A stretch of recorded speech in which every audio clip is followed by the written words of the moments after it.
Now you might still be thinking that this promotions thing is really going to be too much for you to handle. $10 to send out my kit and I haven't even added the cost of what it took me to put it together yet, right? So let me break down how all these expenses are going to pay off for you in the long term, in the long run once again. It's going to cost you from $10 to $15 to send out your package. If you FedEx them, they get it there faster and it makes more of an impression. So I put this at about $15 each. So you send out 10 packages, which is going to run you up to $150. But the beauty of it is that because you've put so much effort into putting together a top-notch promo package, your odds of getting called in for the gig are going to be somewhere around 10%. Now that's 1 gig for every 10 packages you send out. I'm willing to bet you're going to be hitting a little higher, something like 2 out of every 10. But for argument's sake, we're going to say 1 out of every 10 for now. So we'll say 1 show per 10 packages sent, which will bring you a gross income of about $1,000 for the average band. You're going to do better than the average band in no time, but for the sake of numbers, and in your case, you're just getting started, we're going to put you at an income of, let's say, $1,000 per gig. Now, for every 10 packages you send out, it's going to cost you $150, but you'll end up bringing in $1,000 for the gig you get, which will leave you with a net profit of $850. And that's not bad for a little bit of hard work and an extra effort compared to most bands. But for argument's sake again, let's say you haven't moved yourself up in the payment per gig category yet and you're only bringing in $700 per gig at this point. You still clock in $550 in profit per 10 packages sent. But there's more to it than just the profits you're making per gig. You're also raising the bar for all of the other bands out there, because if their packages don't match up to yours, the club owners who didn't call you on your first round may end up calling for the next available openings just because your package impressed them so much. You're laying the seeds for an incredible foundation, and any band that doesn't provide the same or better quality promotional package is going to see you getting the gigs that they used to call a sure thing. Now, the beauty of this 1 gig per 10 package formula is that you can turn it into a system and really start to build a foundation for your success and for your band. Let's be really conservative in our numbers and say that you pull in a mere $500 per show and that you manage to do about 6 shows per month. There are 4 of you in your band and each of you takes home $100 per show, leaving $100 to drop into your promotions pot. At 6 shows per month, that's $600 every month that's going into your promotions pot. And this is what you'll use to produce and press your CDs or pay back what's been borrowed to do this already. You're going to use this money to print your flyers and posters, to pay for promo shots, and to get more press and radio as necessary. In fact, you can use the promo money to send out more packages and increase the number of gigs you do per month and turn the system into your own formula for your band's success. This is where all of your investments and time and efforts start to pay off for you. Remember, I was being conservative in numbers for what you'll make per gig, but even at $500 per show, you'll be bringing home $600 each and every month, plus you'll be banking $600 every month for your promotions pot. Increase the take-home per gig and the sky becomes the limit. Now you're starting to move into the arena of the big boys. This is how bands move from obscurity to being a well-known entity, and it's all done one step at a time, but it all starts with quality and presentation. Follow the steps I outline in this course and make your promotions package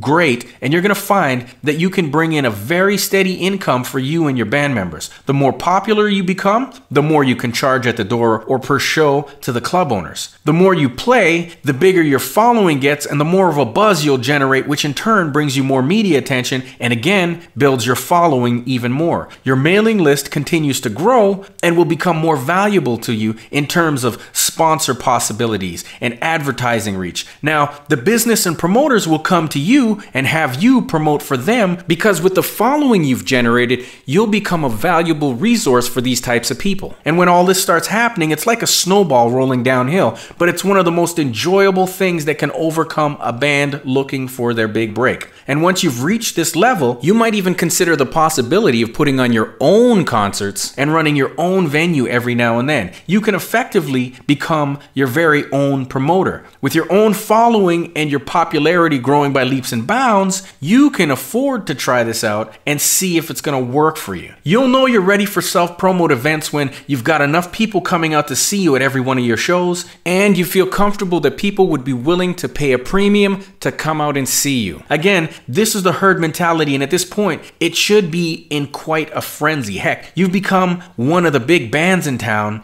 and everyone wants to be a part of the in thing, right? And if your list is fairly big and responsive to your requests, if they're loyal enough to respond to most of what you send them, of course, not everyone responds all the time, but if you've got over 500 people on your list, which is pretty easy to do if you use my list building system that we went over in Module 1. So if you've got 500 people on your list and the list is about 20% responsive, you should be able to bring about 100 people to any one of your concerts you put on, which should bring you some nice returns for the night. You can become the event that everyone talks about and wants to be a part of. Whether you find a hall that you can hold it in, or if you have to rent a club to make it happen, just do the numbers and make sure you walk away with a profit. And do one of these every 2 to 3 months, and you can add a pretty penny to your yearly income. And if you hire a licensed operator to handle your drinks and make sure no underage kids get their hands on any booze, you can make it a pretty good time for everyone involved. Great music, good friends, and once it's big enough and you build your regulars to a comfortable and profitable level, you can even hire some other bands to join you and pay them a little for the opportunity to get in on the happening party in town. Of course, you could also make it an all-ages event and get the kids in on the action and build your following with their crowds as well. Your only limitation is your creativity, and as a musician, I'm certain you've got plenty of that, so don't hold back, go crazy, and get to work on this stuff right away. It's gold in your pockets. This is how it's done. Your promo sales vehicle to music business success starts with acting like you're already there and doing the work necessary to prove it and support it.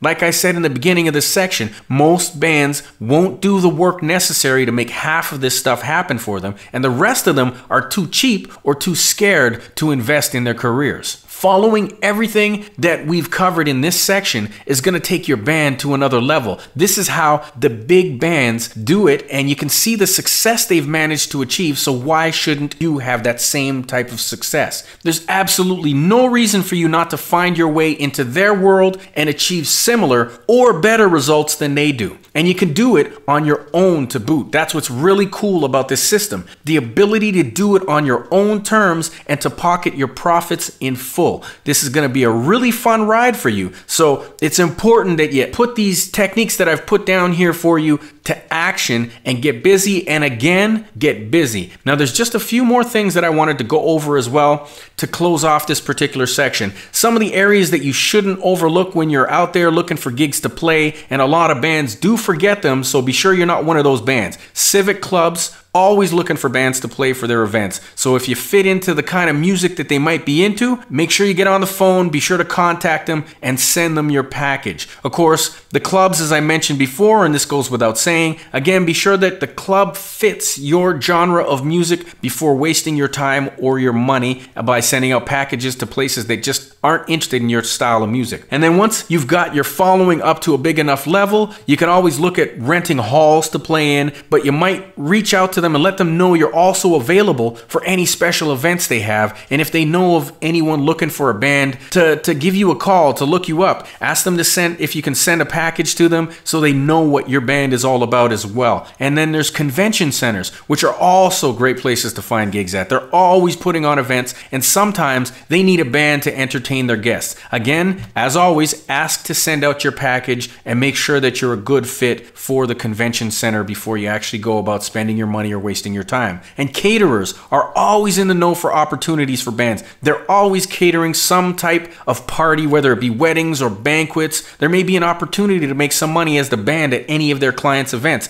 Link up with these businesses in your area. You can get some untapped opportunities that most other bands aren't out there looking for. And another area that tons of bands miss out on are hotels, schools, and local resorts. These places have parties and events and are always looking for bands and entertainment, so why shouldn't it be you and your band? Fire off a package to them and reach out to any other unique businesses that you can think of that might be looking for entertainment in your town. You just never know where your next next gig might come from. So get on this. And as I wrap up this section, I just wanted to go over some of the things I may not have touched on earlier. These are really important, as is everything else that we've gone over in this course so far, but I don't want you to skimp out on these areas, so I've included them just to be certain that you get them covered as well. Now, your CD has to look extremely professional. It's your music, and it's really what you're all about, so please be sure to take extra time to get this done right. Remember, you only get one chance at your first impression, so you gotta make this count. And another area you should spend time and money on is your logo and graphic works for your CD. Again, do it professionally, period. There's no excuse for cheaping out here. You're gonna be selling this stuff, and the people who buy it are going to expect quality. So remember, to be in the big time and to separate yourself from everyone else, you've got to provide quality. Make it happen everywhere. The experience for your fans never ever ends, not even for a second. And always